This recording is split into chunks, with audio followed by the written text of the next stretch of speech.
Good afternoon, everyone. Welcome back to the Peterson Institute for International Economics. I'm delighted to have you all here, as well as all our friends watching live on the webcast and subsequently on the podcast, for the release and discussion of this truly important and original book, Economic Normalization with Cuba, by Gary Huffbauer, Barbara Kochwar, with Kathleen Semino and Julia Muir. I'm actually very proud of this book because it represents not only a lot of outstanding work from the authors and a lot of contributions from our team of scholars, but I think it is taking a particularly wise and creative take on the issue. As all of you are aware, particularly the people in this room, the question of U.S. economic relations with Cuba over the last several decades is an enormously emotional issue, a highly fraught political issue, and one where we can just see the economic havoc that's been wreaked on the Cuban economy by the combination of their own policy choices and the lack of contact with the U.S. economy, which it naturally would be integrated with. Our authors, as they will set out for you in some detail, are not making the case about why we would break down the embargo and move to normalization, nor are they making the case when. Some of you may be aware that the Nobel laureate Gary Becker just died today, or last night. His last blog post was a call for ending the economic embargo with Cuba, which came out, I think, last night. With no disrespect to Professor Becker and his memory, I frankly think what Gary and Barbara and co-authors are doing is one step more useful, which is they're saying how. How should we handle the economic normalization in Cuba? How can we take a process that is so many years in train and so long in coming and with so many hopes and, frankly, issues of long standing involved, and turn it into something that is both beneficial and sustainable for both the U.S. people involved and the whole of the Cuban economy. That's the challenge our authors set themselves, as I understand it, and I think they've done a very admirable job of answering that challenge. In particular, without wanting to give away the punchline, because the punchline is in the actual how, I think it's very important that they've taken direct lessons from experiences of the transformation, the transition in Eastern Europe, post-communism, and in other places, to address the question of how you get to capitalism without overnight creating a bunch of oligarchs, which politically and economically has been the challenge repeatedly in a number of places that underwent very rapid transformation. You can be all in favor of capitalism in Cuba while being concerned about that issue. And again, I think our authors do a good job of seeing that balance. We have a very full program today because in addition to three of our authors will speak, we also have three discussants. In the interest of time, I'll first introduce our authors who are going to strictly abide by their time limits on pain of death. In presenting the work, Gary Clyde Huffbauer, Reginald Jones, Senior Fellow here at the Institute. As Fred Bergston taught me before I came aboard, and I agree, the most valuable single person in the Institute will be speaking. Barbara Kochwar, our research fellow who covers Latin American studies for us, has made prescient calls on what was going on in Brazil. I've worked previously at the Inter-American Development Bank, will be speaking. And one of our rising young stars, Kathleen Semino, will also give remarks. Some of you have seen her speak on this podium before, including on her work she did on TTIP and particularly TPP with Jeff Schott. We then have three distinguished discussants who I will introduce after the initial presentation. Barbara, did you say you're going first? Please, Barbara Kochwar.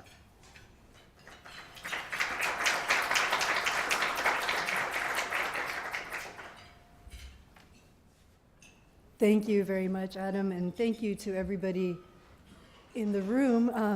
I also want to take some of my limited time on the pain of death to just thank the colleagues and the members of the Cuba study group who gave very helpful comments on the initial drafts and without whom this publication would be much poorer. As you all know, the U.S. embargo has largely defined U.S.-Cuba relationships for the past 50 years. The embargo has expanded and contracted with successive administrations while seeking a few core goals. Most recently, the Obama administration has initiated a bit of a shift in Cuba-U.S. relations, repealing restrictions to travel and loosening requirements for sending remittances to family members in Cuba.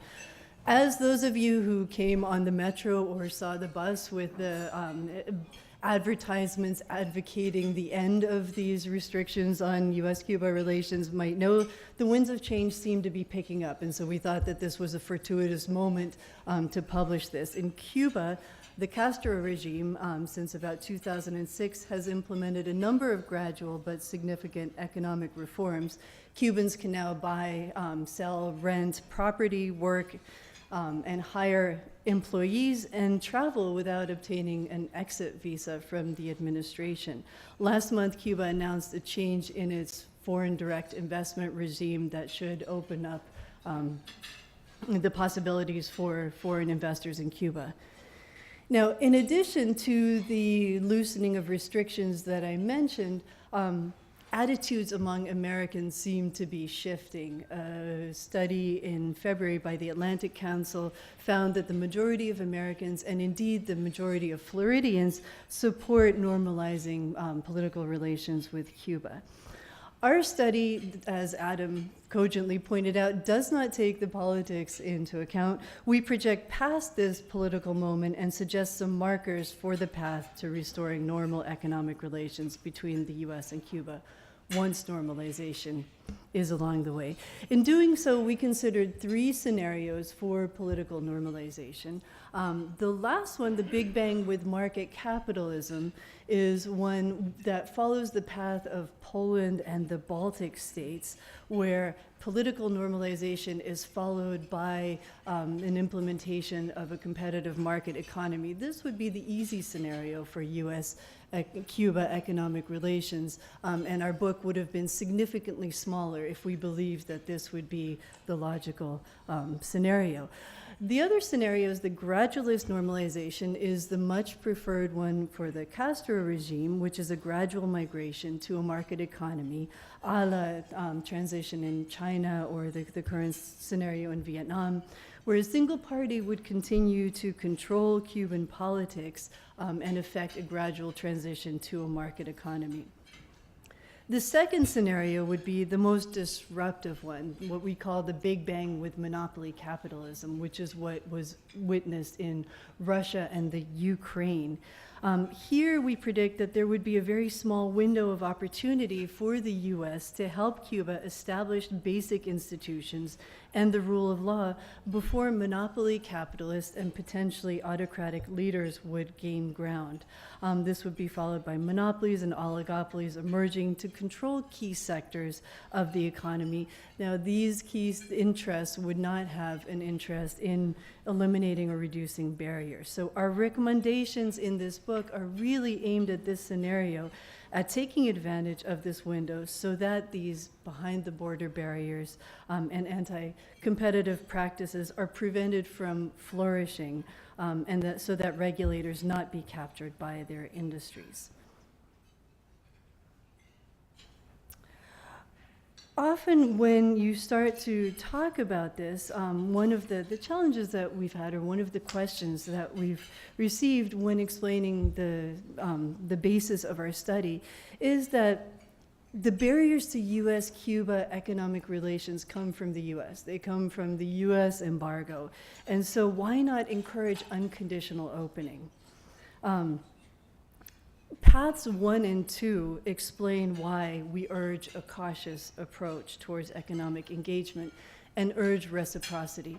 Reciprocal negotiations towards a market economy, towards US and Cuba relations, we feel will provide a better basis for competition in the Cuban economy, will provide better competition both for Cuban firms, for external firms, and for US firms. We feel that Cuba should be encouraged to fully embrace a market economy and that measures should be put in place to discourage interest groups from becoming entrenched and from preventing competition by both U.S. and other companies.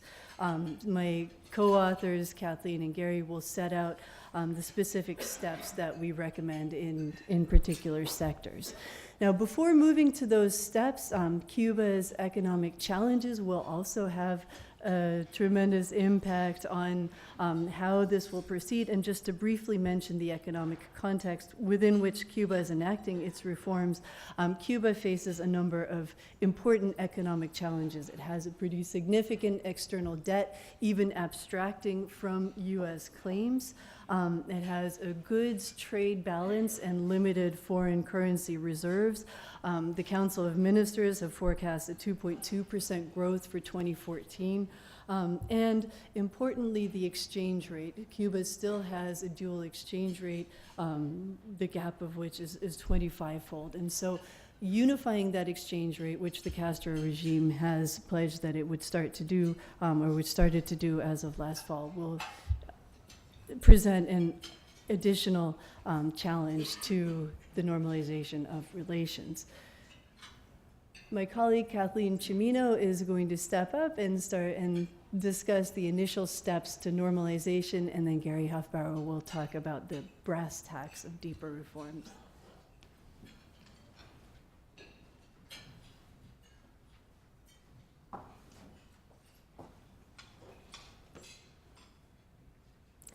So to assess the areas ripe for normalization, we first set the context by looking into Cuba's current integration. So I'll summarize some of that here. And Cuba has maintained ties to the global economy through a number of international agreements and participation in a number of regional groups. And we believe this provides a solid base for implementing the norms of a market economy. I won't go through all of them here, but foremost, Cuba is a founding member of the GATS, the General Agreement on Tariffs and Trade from 1947, and subsequently the WTO. Cuba has trade and investment relations with most countries in the world, as you can see in this chart. For nearly 2 decades, Canada and the European Union have been Cuba's top trading partners, with China joining more recently. Of course, it's hard not to notice that the United States is conspicuously absent from this list. Cuba also has over 60 bilateral investment treaties with countries in most regions of the world, including developed economies like Germany and the United Kingdom. Now, turning to foreign direct investment, the total stock of FDI in Cuba is estimated to be about 500 million, so still quite low. Most sectors are legally open to FDI in Cuba with some key exceptions. Now, perhaps not surprisingly, by sector, tourism accounts for about 40% of total FDI, followed by oil and the food industry. In practice, however, many sectors are still closed. The number of joint ventures with foreign firms is quite low. You'll see in the chart on the right, the EU has established the most joint ventures, accounting for about 40% of the total, followed by Canada and Venezuela. Cuba has pursued FDI reform, but the government has been slow to approve new joint ventures, in part to insulate vast expanse of state-owned enterprises from competition.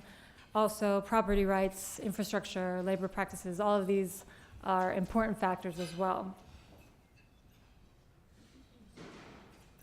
And here are some circles.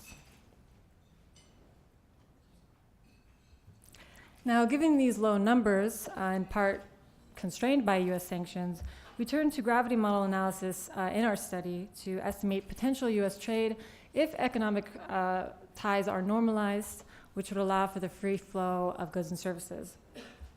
Now, there are a lot of numbers here, but this chart primarily shows that you'll see significant shortfalls in merchandise trade. U.S.-Cuba actual trade is characterized by U.S. exports to Cuba, limited primarily to agricultural and humanitarian-based goods, and of course, no imports from Cuba. So just with normalization, we project the potential trade could reach about $4 billion in U.S. exports and $6 billion in Cuban exports. And these projections would double in the scenario of a basic trade agreement.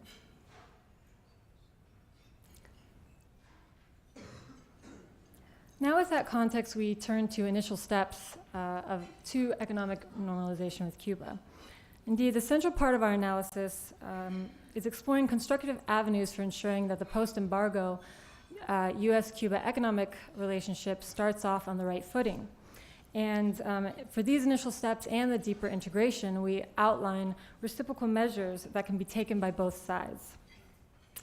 So foremost, this would involve expanding travel and trade by building on the recent loosening of restrictions by the Obama administration, which Barbara outlined a few. Waiving the Helms-Burton Acts of 1996 would be a necessary step in this process. As many of you know well, this legislation strengthened the embargo with a tough list of conditions that Cuba must meet, including transitional government, before the US president can waive restrictions on Cuban trade and investment. So we explore procedural mechanisms to do this. Following this are steps toward a basic US-Cuba bilateral trade agreement. Now, I'll emphasize this is not a full-blown free trade agreement that we envision. It would namely involve looking toward tariffs and non-tariff barriers that could be lowered or eliminated vis-a-vis each other's products, and also ensuring most favored nation treatment, which third parties currently enjoy in Cuba.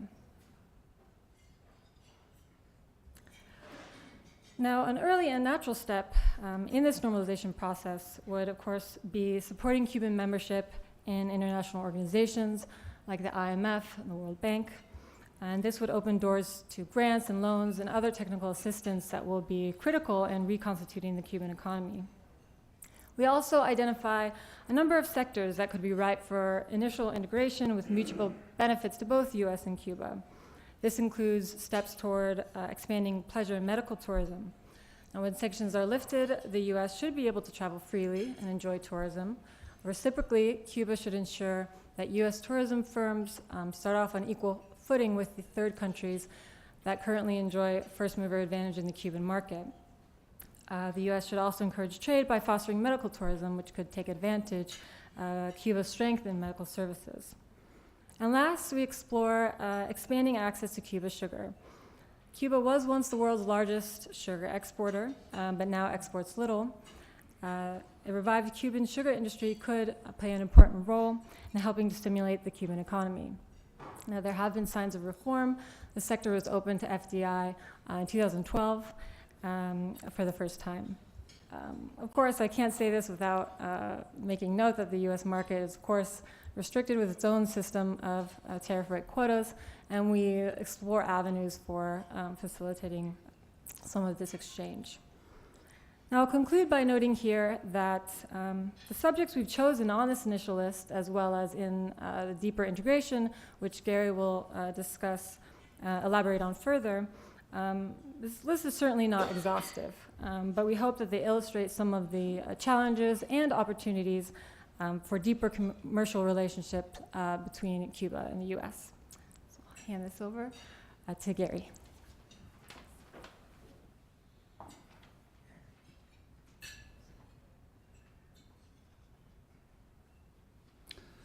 Thanks, everybody, for coming.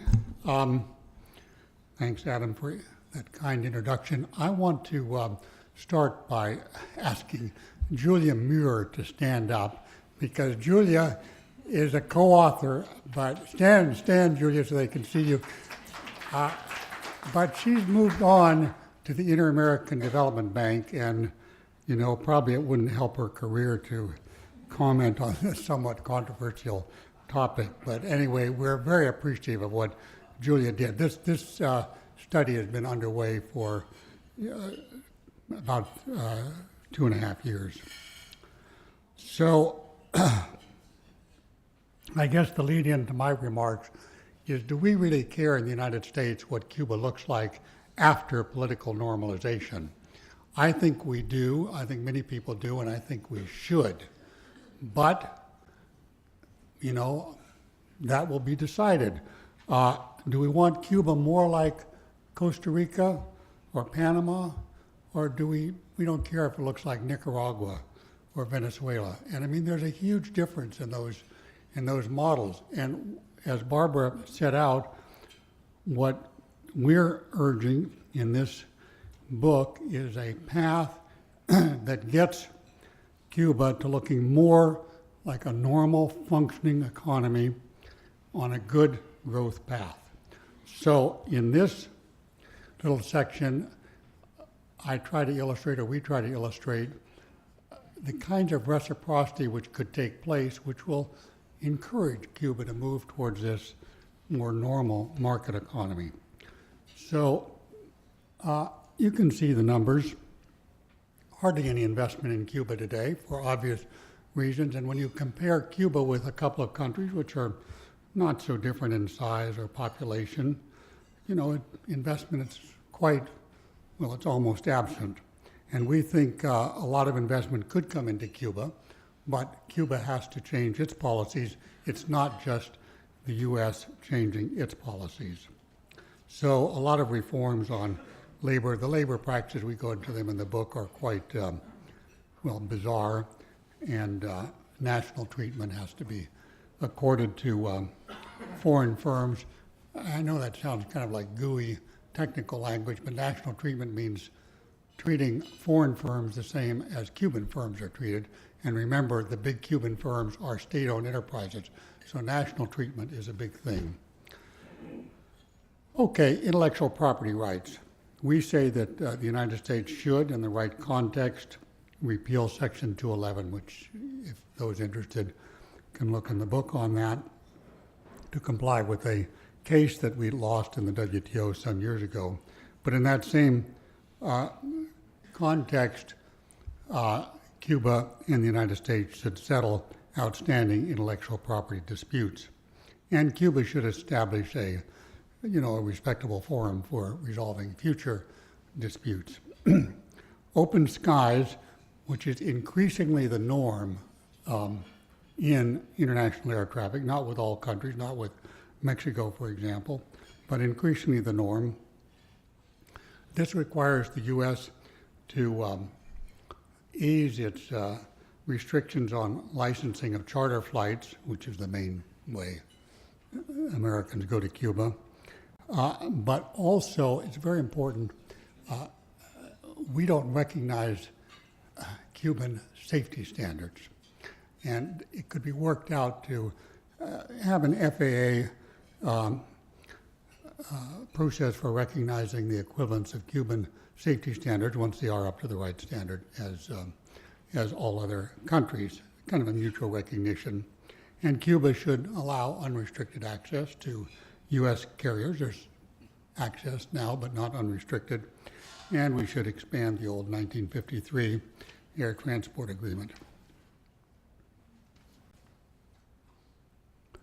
So, movement of people. This has actually been liberalized somewhat. Going back to 1994, the U.S. agrees that 20,000 visas will be allotted per year to Cubans. Most of them go on a family basis. We would like to see a good part of those put into a professional recognition basis based on skills and be made more like the NAFTA TN, special visa, that is outside the regular H-1B visa. We think that would be quite encouraging. There are a lot of skilled Cubans who can contribute to the U.S. economy and vice versa. And Cuba should relax its restrictions principally on the movement of its own people. It has relaxed, as Barbara said, but there is not automatic issuance of passports in Cuba. That's still a political check there, and that could be relaxed. And Cubans who stay abroad for 3 years shouldn't lose their citizenship, which is now the current rule. Now, offshore oil and gas, that's very important to the U.S. for a lot of reasons. Pollution is a big one, and there are a number of foreign firms doing business or having leased blocks in Cuban ocean territory, but none of them, of course, are Americans. So American firms should be given equal footing on future leases, and the U.S. should eliminate its restrictions. The U.S. has not a monopoly, but a near monopoly on deep sea technology, and that's a big limitation for Cuba, for Cuban exploration in its own blocks at this time. Sanitary and phytosanitary restrictions.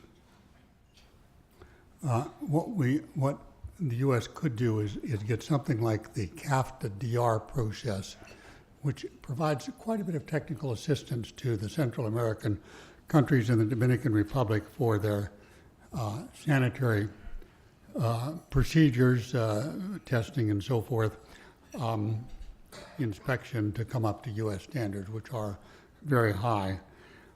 And reciprocally, Cuba should allow U.S.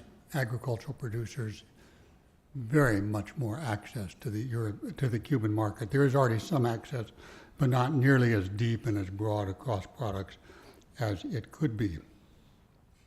And eventually, we might talk about a U.S.-Cuba free trade agreement. I won't go into any more details on that now, except to point out the numbers, which we think, if there were a true free trade agreement, as we have with Mexico and the Central American countries, the two-way trade would increase very substantially above just normalization. So just to wind up, we think it should be seen as a reciprocal process. That's a big underlying message, as Adam said at the beginning.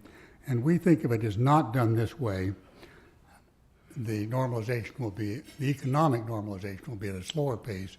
And there is a genuine possibility, given the dominance of the military and the state-owned enterprises, of those being converted to monopoly capitalism in one way or another. And of course, a lot of corruption will go along with that.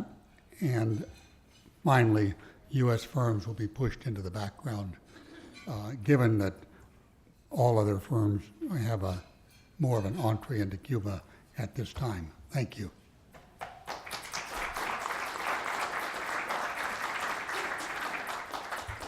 My thanks to Gary, to Barbara, to Kathleen for a seamless, substantive presentation of some very exciting work.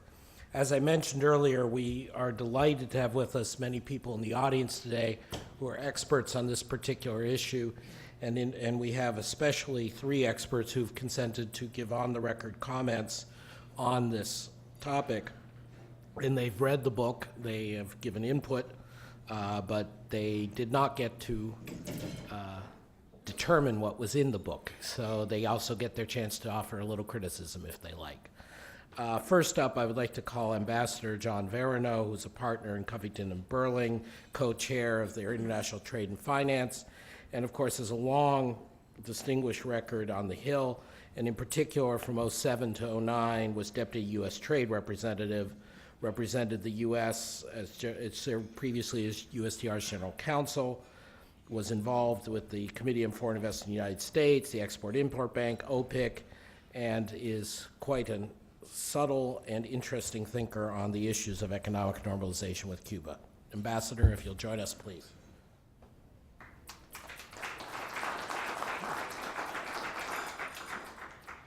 Thank you, Adam.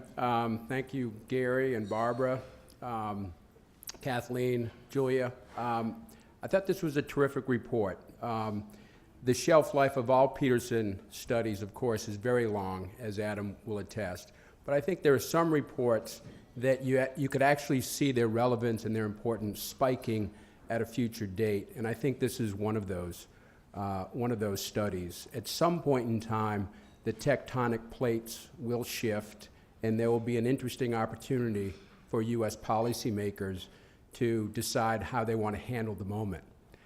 And I think the study is compelling because, to me, it is in sync with a common theme you see these days on trade policy generally. So much of the report, for those of you who have had a chance to look at it, it's about Cuba, but it's really about broader trade principles. And I think in that sense, what we're seeing right now in 2014 on the trade policy front is this new theme that is a little different than the classic protectionist camp on one side and the knee-jerk free traders on the other side. And I think this, some of the other work Gary and the Peterson have done on local content, some of the thinking and writing by Rob Atkinson over at ITIF reflect this. And it reminds me of when I first came to Washington, my first boss was then Senator from Maine, Bill Cohen. And he would often quote, as a moderate Republican, he was sort of, his disposition and temperament was to try to see issues from both sides And he loved to quote John Gardner, who had a great turn of a phrase where he would talk about unloving critics and uncritical lovers. And I've thought about that in terms of those who have occupied the trade debate.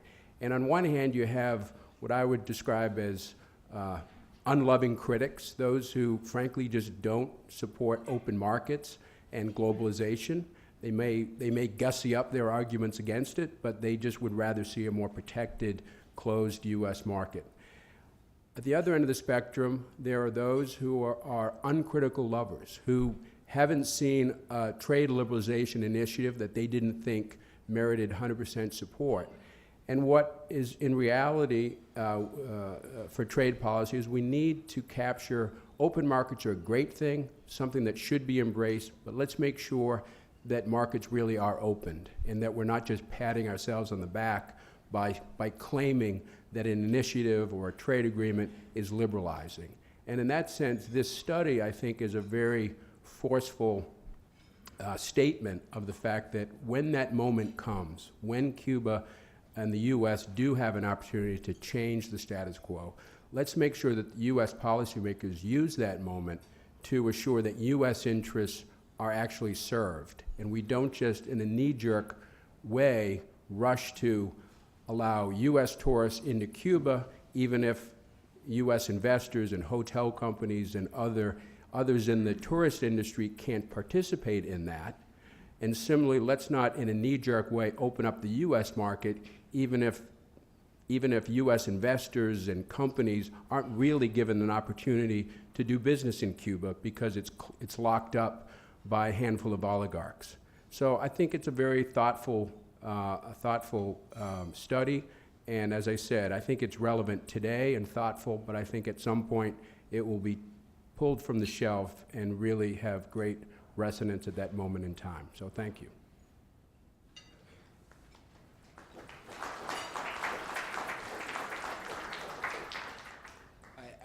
I thank John. I think we may have to steal that loving, unloving distinction and critical, uncritical thinking about trade opening, and I agree. I think this is a book that's the perfect conditional book. When the tectonic plates of politics move, then it becomes relevant, which I think is where we want to be. I'd now like to ask Scott Miller to make some comments. Scott is senior advisor and, of course, holds the William M. Scholl Chair at our friends at CSIS down the street in the new Marble Palace. Scott is a longtime veteran of corporate affairs and international trade. When I first came to the Institute, he had just become Director of Global Trade Policy at Procter & Gamble, a position he retained from 1997 to 2012, and was an enormously influential and potent advocate for trade liberalization, as well as being an advisor and a liaison in all kinds of roles to U.S. Trade Representatives, State Department, Department of Commerce, and he currently has transcended his previous status to the loving world of think tanks. What could be better? Scott, we welcome you.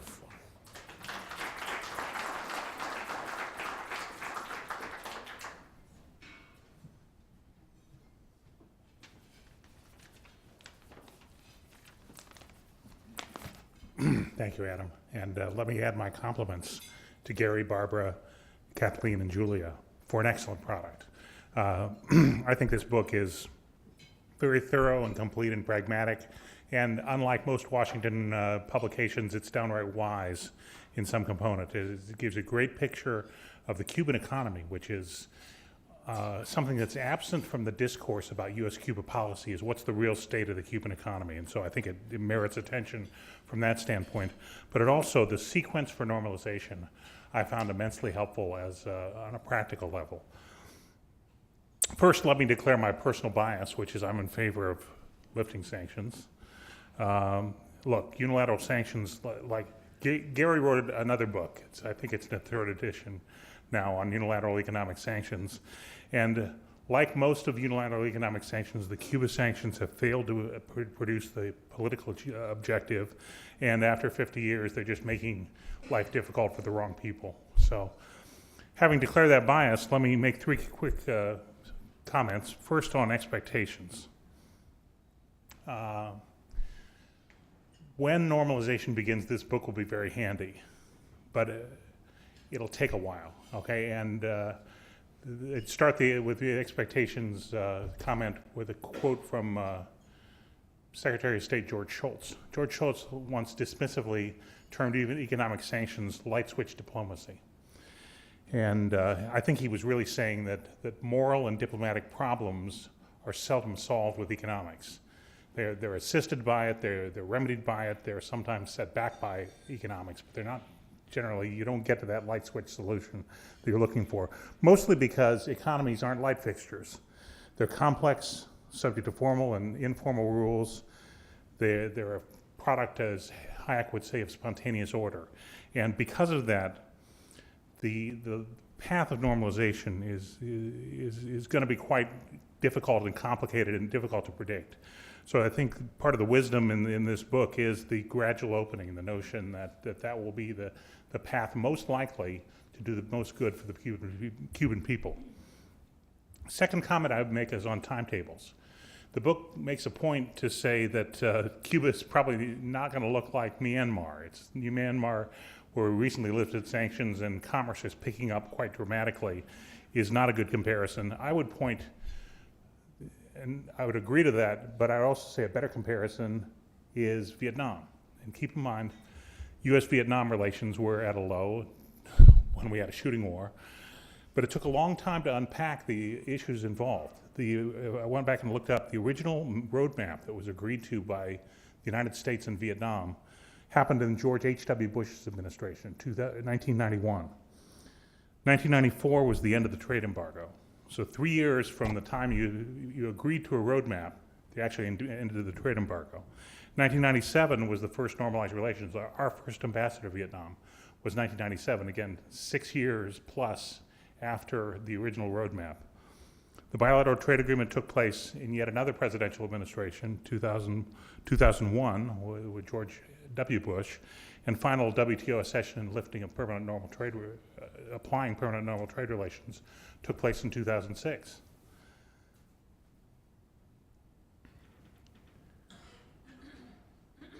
These reforms will take a while, but I would also like to make the point, while we look in the U.S. and think about sanctions and the difficulty of unpacking the sanctions, I believe the rate limiting factor in this particular circumstance will be reform or lack thereof in the Cuban economy.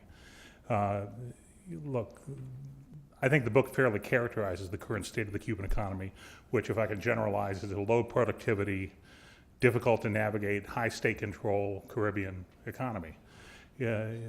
Probably the line I agreed with most in the book is on page 86, where the authors say, at least 90% of the heavy lifting to make Cuba an attractive location for foreign direct investment needs to be done in Havana. Finally, I want to make a comment on leadership. The book has done an admirable job of avoiding the politics of U.S.-Cuba normalization. I would say that I think it will come down to, because I also agree that this is going to take a while, and the timetable is in years, not months, that political leadership, commitment, and goodwill on both sides is probably the key to driving this forward. When I started working on Cuba policy in the 90s, somebody suggested to me that it's really not a sanctions regime, it's a family feud. And that characteristic is embedded in U.S.-Cuba relations. I would finally point to Vietnam again as the example. Imagine the Vietnam reconciliation and normalization process without the leadership of Senator John McCain and Senator John Kerry.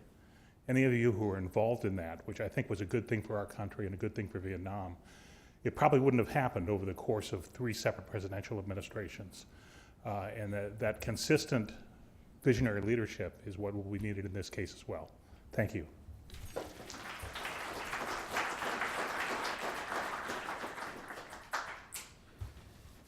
Thank you, Scott. To broaden our perspective and give us that challenge is very important. Finally, I'd like to turn to Alana Tomino, who's Director of Policy at the Americas Society and Council of Americas. Forgive me for reading carefully, but there are some very important acronyms here I have to get right. She is also Senior Editor of the ASCOA Policy Journal, America's Quarterly, and Managing Editor of America's Quarterly Online.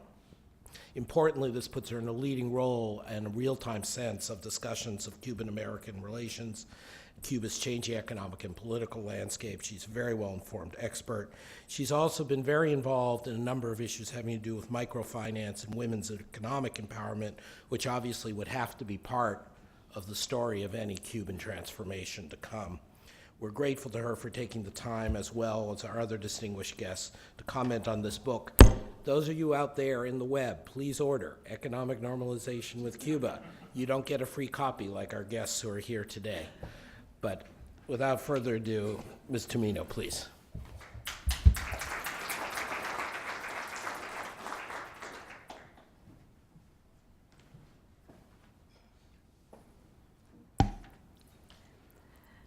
Well, thanks for that kind introduction. And again, I just want to offer my congratulations to Barbara, to Gary. The book is fantastic. As everyone has been saying, I think it really offers a new perspective for how, looking at normalization with Cuba, especially with this whole, with the Cuba debate, it's really hard to write free of politics on this issue, especially with the very contentious U.S.-Cuba relationship.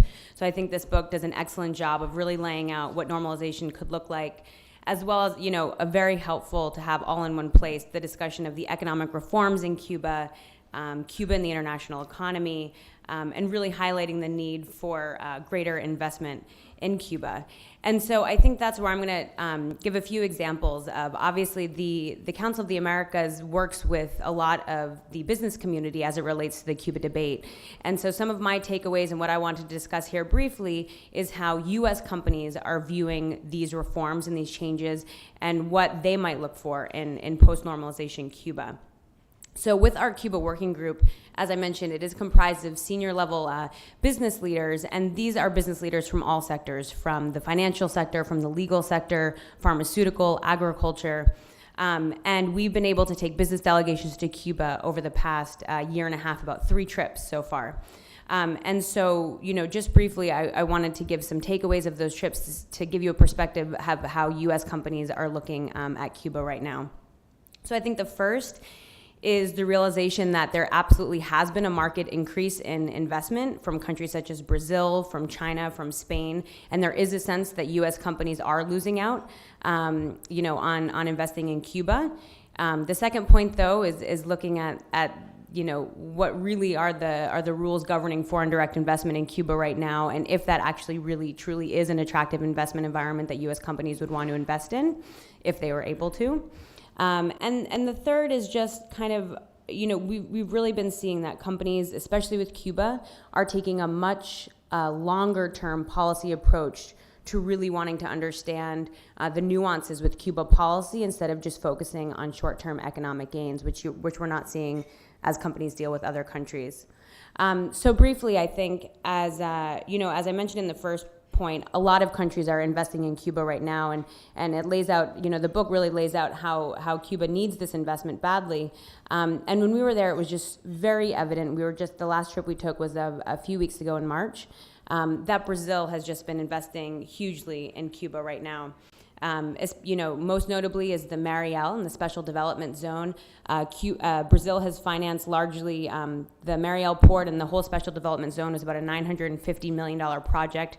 Financed, the majority was financed by Brazil and built by the Brazilian infrastructure giant Odebrecht.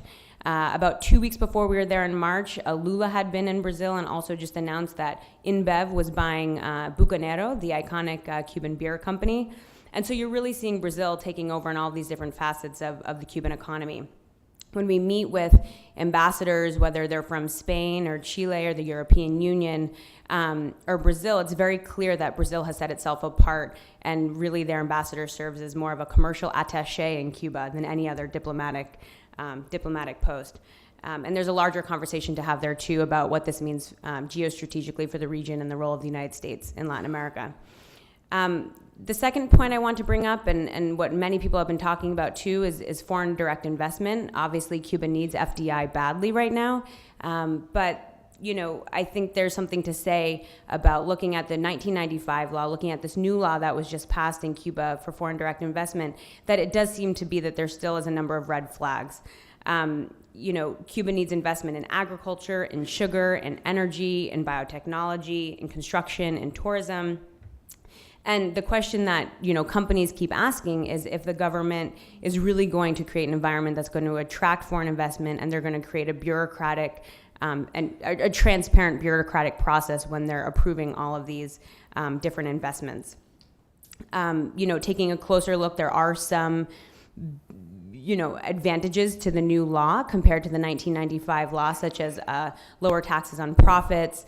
It seems like there's going to be more opportunity for full ownership of companies in Cuba instead of the kind of onerous process of joint ventures before. But again, as other people have mentioned, these are often hard to approve with the Council of Ministers, and so it'll be more kind of the evidence will be in the laying out of this policy as opposed to what the legislation is saying.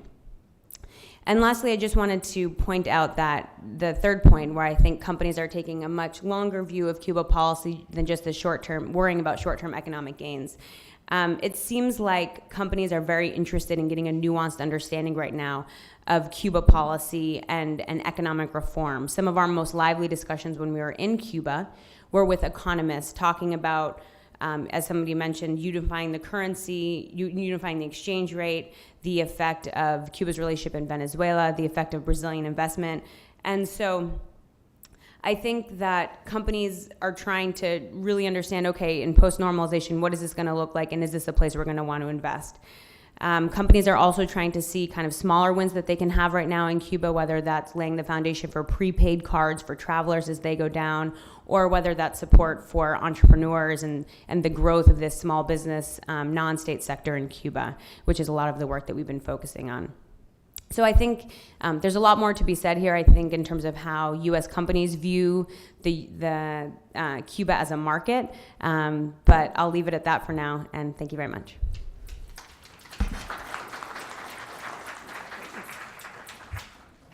Well, if I can ask our distinguished sextet of speakers to join us on stage, we can open up for discussion. Contrary to what some of you may believe, we do not try to load our discussants with those who will necessarily praise our work. And I take that as a bunch of independent people realizing just how big a contribution this book makes. Nonetheless, I would like to open it up to the floor. There are obviously issues that have not yet been brought up. There are points of view that have not yet been heard, and we want to offer the chance for those to engage with our authors and our discussants. Jessica, who's setting up the names, has a traveling mic up front. I believe the gentleman with the fine beard right there is first in line. If you could identify yourself and try to phrase your comment in the form of a question, that would be nice.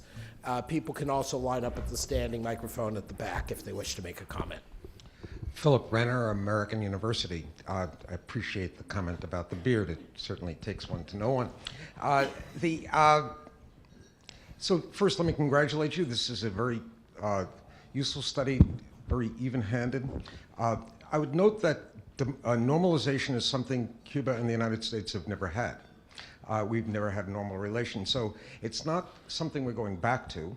It's something we're trying to figure out. And this provides that kind of step because there is no blueprint to follow. But I would point to one sentence here that troubled me. It's on page 92. It says, U.S. firms will benefit handsomely from investment opportunities in Cuba, while Cuba will benefit greatly from increased access to foreign capital, technology, and services.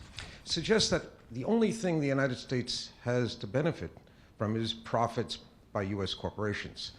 I would say that that may work well with U.S. corporations here, and they're reading the book, and we have to convince them. But we also have to convince the Cuban government to read this and think this is worthwhile. And there's a superiority that comes across in that sentence. Cuba has a lot more to offer us, I think. So let me give you two examples of problems we have now that could be helped by Cuba. Problem one is pharmaceuticals. You don't say anything about pharmaceuticals. You do talk about medical tourism, but they have, for example, a drug that has helped people with diabetes not have their limbs amputated. Or take a second aspect of the embargo related to oil drilling. If Cuba's deep sea drilling leads to an oil spill, there will be the consequences for Florida, not for Cuba. And yet we don't allow Cuba to buy that technology. So I wonder why, if you recognized your own bias in this, and why you excluded those kinds of things. Okay, would Gary or Barbara care to explain their bias, or at least their omission, their omission of such things?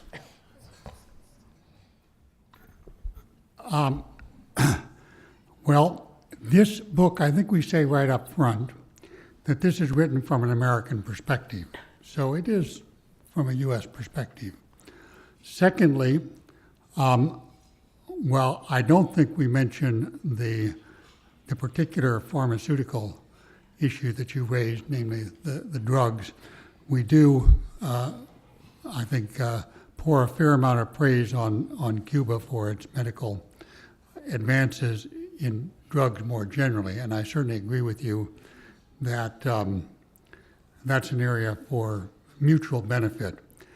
As for oil drilling, I believe, I can't cite you a page right off, but I believe we mentioned the spill issue. I mean, it's a big one. I agree with you, and it's a big one however the spill may occur. So that is a major issue for the United States, as well as a major issue for Cuba to exploit its oil. So I'm sorry you see this book as just highly biased, but I agree with you that it's written from an American perspective.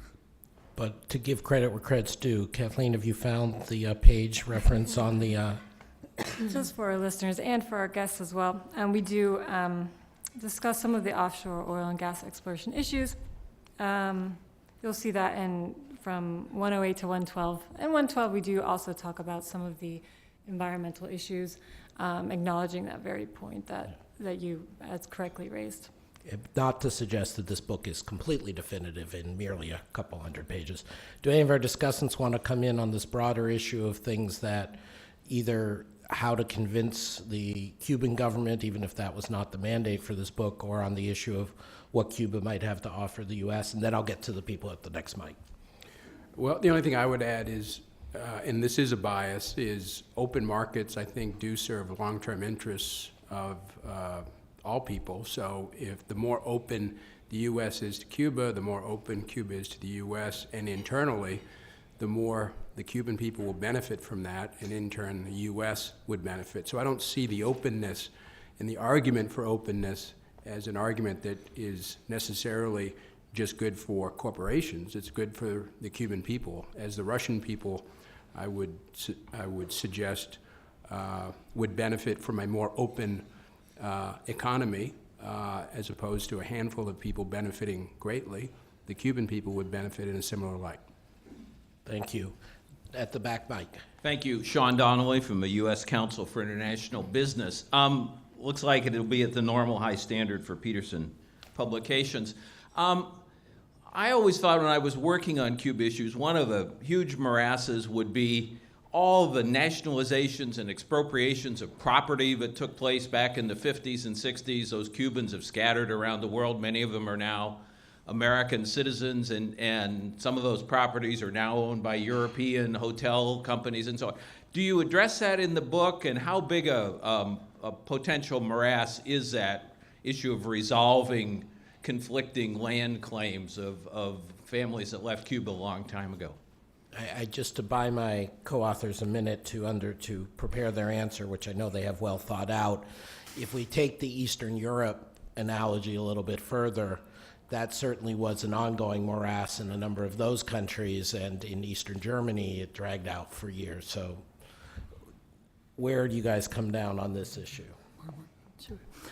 We do address that in the book, and obviously that's important, but we address it as part of the introduction. We see that as part of the political decisions that would have to be taken. And we recommend a commission that could deal with the issue of settlement of claims at the same time that these other economic issues start to be addressed.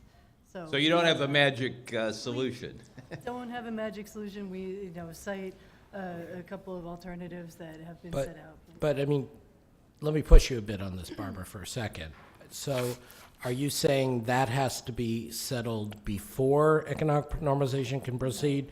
You're just saying you have to have a process in place? That there has to be a process in place, that this is something that we think will be addressed in the political normalization. They have to come up with some roadmap for addressing that issue, but we don't think that the economic normalization should be held hostage to the complete resolution thereof. Thank you. Do any of our discussants Well, want to come in on this? practically speaking, what usually happens in these circumstances is there are a list of certified claims, which there are in the Cuba case. There's a long list of certified claimants of property claims. And what usually happens is one of the things that the governments do early on is they espouse the claims. And that is a way to shortcut a very long and litigious process. I think you're right, at least to the best of my knowledge, a lot of those conflicting property claims are in pretty nice real estate in downtown Havana, and maybe interfering with the ability of companies, whether it's Spanish or whatever the nationality of the firm, coming in and developing resorts. But I would turn to John Berno, whose law practice includes dealing with certified claims and what might have to happen to unpack that. Not to put him on the spot. Well, I mean, I'll return the focus to the study, as Barbara pointed out, really, it addresses and acknowledges the claims as a necessary part of a process of normalization. But so in that sense, I think the study stands for the proposition that these claims can't be just ignored. There are clearly some people who think, that page of history should just be turned and claims holders should nicely step aside. And I think the report correctly points out that is an unlikely scenario. In my humble opinion, would not be a fair scenario. But the report doesn't really drill down too much into the process, because the report is focused on, what would the guiding principles of the trade relationship in a new status quo look like?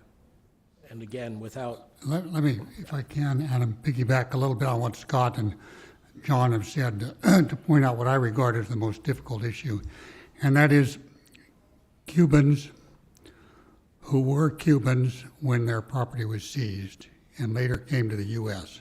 The standard advocacy doctrine does not deal with this class of people. However, in this case, it would have to deal with this class of people, this class of Americans who became Americans well after their property was taken away.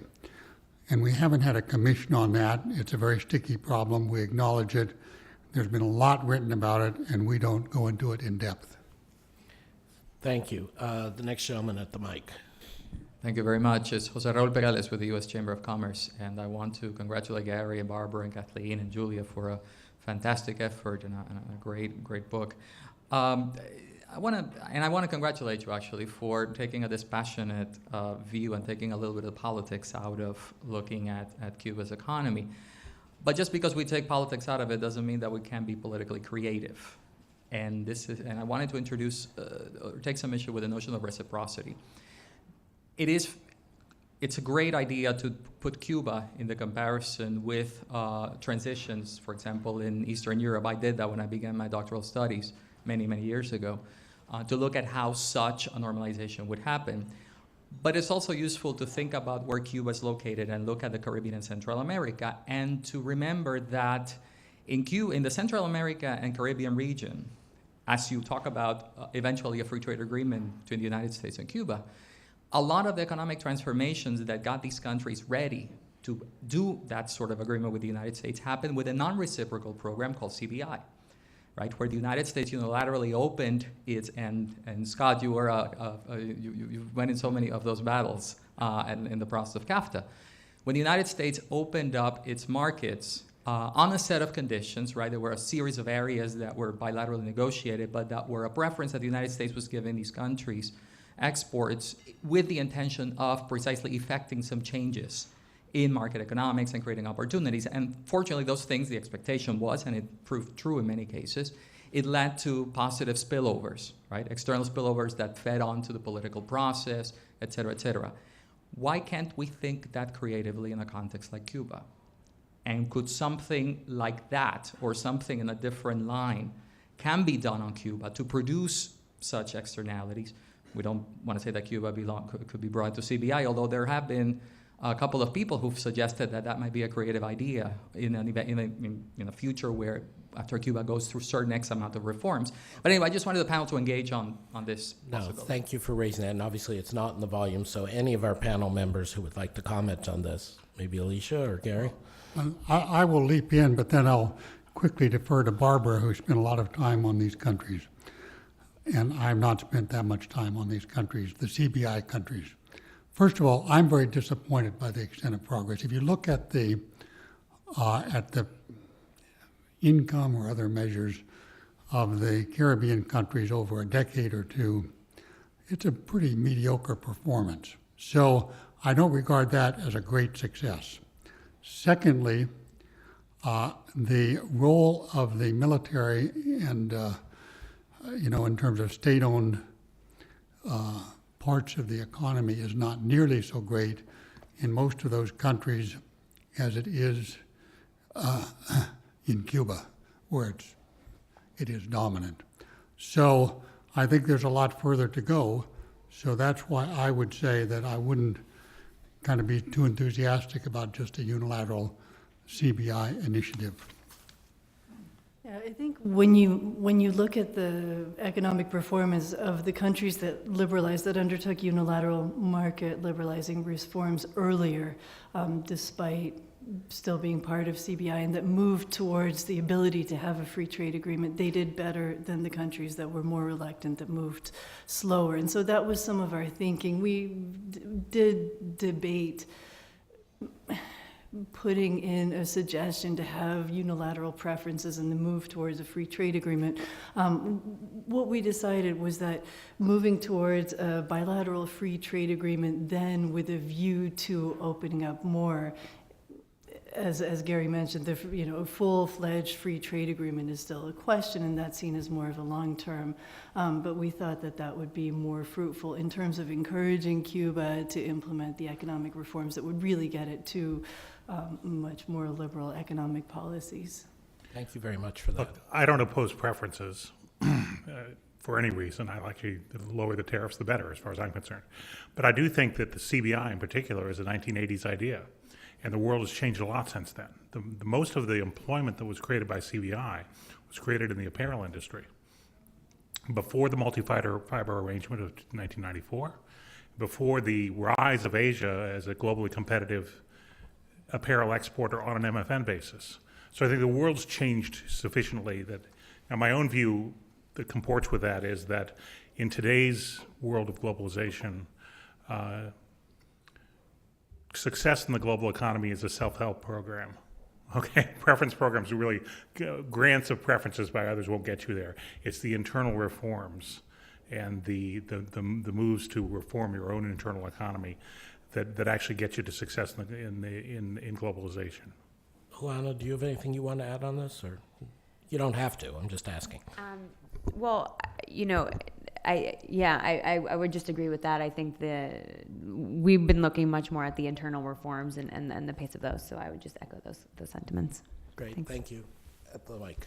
Hi, I'm Rafael Romeo from Tacks Systems. First of all, I just want to enthusiastically applaud your work. I think this book is great, and the Peterson Institute stepping into the Cuba debate is exactly what is needed.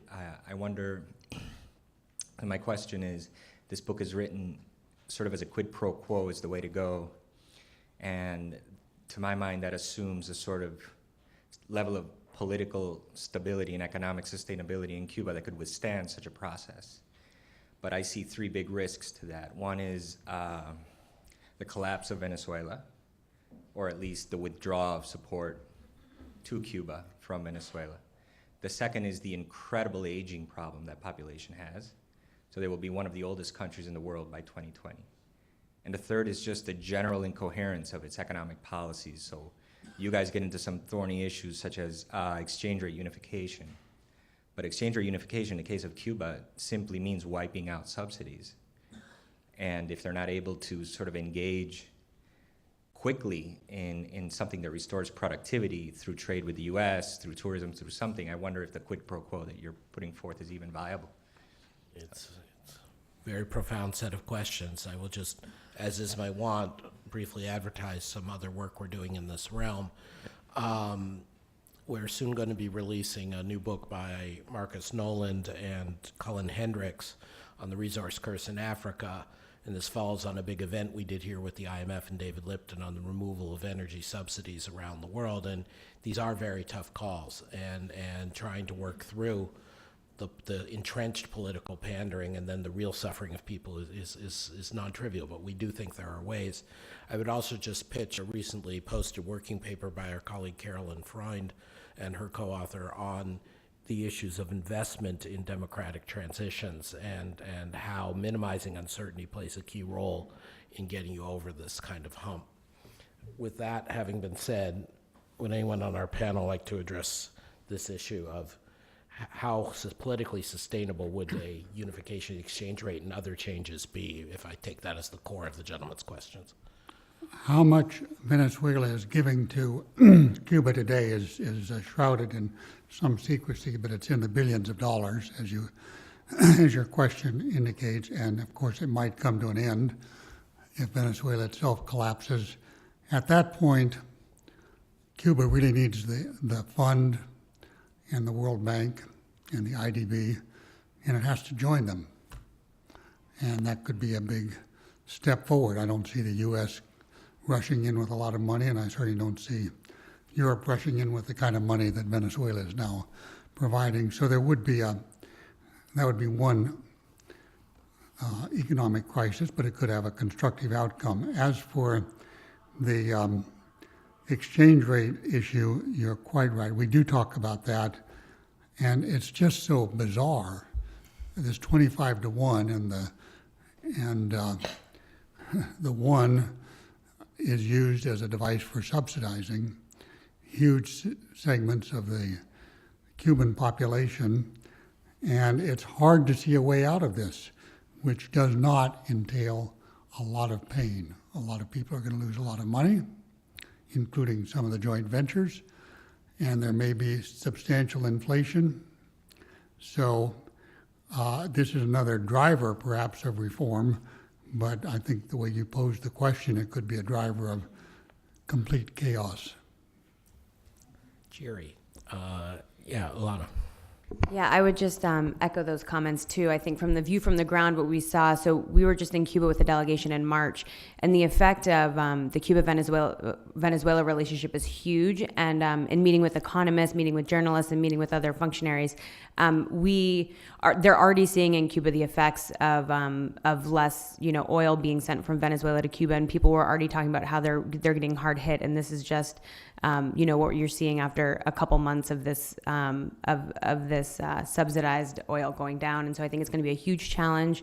They were already saying, supermarkets are even more bare than they were before right now in Cuba because of the Venezuela situation. In terms of the exchange rate, again, the economists that we met with, you can't have a positive outlook on this. I think the positive outlook is that, yes, this is a necessary move that needs to happen right now, because there's not even just a dual exchange rate of 25 to 1 and 1 to 1. There's about 5 other exchange rates right now in the economy, and it's a huge mess. I think there's a 12 to 1, there's a 7 to 1, there's a 15 to 1, depending on which actor, who in the economy you're speaking with. Cooperatives are different than state-owned enterprises, and so it's not just the nightmare of unifying 2 different exchange rates. It's the nightmare of unifying about 5 different exchange rates. And so there are going to be a lot of there, winners and losers. I think there's just going to be a lot of, hardship in the next couple years. They're talking about fixing the exchange rate over the next 2 years. So we'll see if that time frame is accurate and what the effects of that will be. Thank you very much. At the back. Good afternoon. Devry Bufner-Vorwerk with Cargill. Kudos to the Institute for putting forward a very thoughtful piece on an important public policy issue. And I'm mindful of what Scott said in terms of it will take time. And I always thought I was the young one in Washington, but now I'm thinking back to probably about 14, 15 years ago, working at the U.S. International Trade Commission when we did a study on the Cuban economy. So fast forward 14 years, what keeps us as advocates of trade liberalization, sort of what keeps us interested, and I think it's the passion and also being on the right side of the policy that continues to have us kind of push forward with these types of liberalizing efforts. So being mindful of what you said, Scott, in terms of it takes time. My question is, while we're working toward an ultimate end that we'll be able to sort of integrate Cuba into the U.S. economy and also sort of the broader global economy, let me ask you, what can be done void of getting legislation? Are there things can a pathway be set to start sort of liberalizing, whether that be through regulation or some sort of presidential efforts? And I ask that because Cargill continues to trade with the Cuban economy under humanitarian exemptions. We're able to ship food there. But shipping food to Cuba is probably more difficult than shipping food to Iran, for example, under humanitarian exemptions. And the reason is there are restrictions on U.S. companies. We can't source from our foreign subsidiaries. The financing is very tight in terms of making sure you either have to be paid in cash before you load the vessel or working through a third party, a bank, third country bank with letters of credit. So are there things that can be done as this difficult process gets underway that can start liberalizing or working toward liberalization? Thank you, Devry. Anyone want to offer practical steps? Well, I think the book outlines the two things. First, that this has already started in some ways, and the Obama administration is to be credited for making an effort to try to do it. And I think the book, secondly, lays out a path of which steps you might take when to do it. But there's no question, I think your question was phrased in a way that I want to highlight. The U.S. operates a lot of sanctions regimes, and Cuba is the most difficult to navigate. It is, the characteristics and the specific restrictions on Cuba are much more constraining than any other that I'm familiar with, at least. So it is harder, and it could be made easier. I think the notion of reciprocity is a good one because it will take some political goodwill on both sides to do it. This total, retrospective view, but I think the Obama administration started in 2009 with some liberalization, and had those moves been met with complementary moves by Cuba, they would have been able to go further. But the political support in a reciprocal exchange of sort of reduction of burdens, you've got to have a partner. The partner's got to want to do things. And my view is, looking at Eastern Europe, looking at Asia, the places where the regimes get normalized fastest are when both sides want it. Okay, and it's not clear to me that both sides want it at this point, or how much both sides want it. That's probably the key question, and ultimately the rate limiting factor. Thank you. Yeah, Kathleen. I just might also add, I would point your attention to the initial steps chapter. We do outline some specific ways that the loosening of travel and trade can continue in terms of expanding categories of exports. We've seen this with telecom, which ones can be offered, and also more licenses for U.S. executives and other steps short of lifting sanctions that might kind of lead to exactly what you were discussing, sort of setting the stage. We have time for one last question if it's brief. Very good. I'm Sarah Glendon from Moody's Investors Service. I'm a sovereign analyst, and one of the countries in my portfolio is Cuba. So I spend a lot of time digging through data, and I noticed nobody asked any data questions. But my main question is, obviously one of the most important components of sovereign analysis is a balance of payments analysis. And you talked a lot about FDI, and FDI is one of the things that their National Office of Statistics does not publish. They don't publish anything about their capital account or their international reserves. So I'm wondering where you got that data.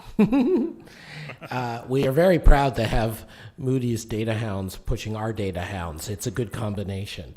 Barbara or Kathleen? We didn't actually talk that much about specific data in the book for just that matter. What we were focused on more is what steps to take to open Cuba and to get better conditions for more investment and trade with the U.S. But I feel your pain, and I appreciate the job you have of trying to make these analyses on the basis of data. The 500 million figure we got from several different publications, but we state in the book that we don't know. We usually, when we set out data in this book, it's between this figure and this figure. So, for example, our external debt figure is between 12 and 35 billion dollars. So, we didn't try to pinpoint correct data because we knew that that wouldn't be possible. So, but we look forward to your subsequent reports and more data. There's always room for subsequent reports. Well, thank you all very much for joining us today. Thank you to Ilana, to John, to Scott for engaging with us both as the book was written, but more importantly for today, giving us the benefit of your views. And thank you especially to Gary, Barbara, Kathleen, and Julia for producing such an outstanding study, Economic Normalization with Cuba. This meeting's closed.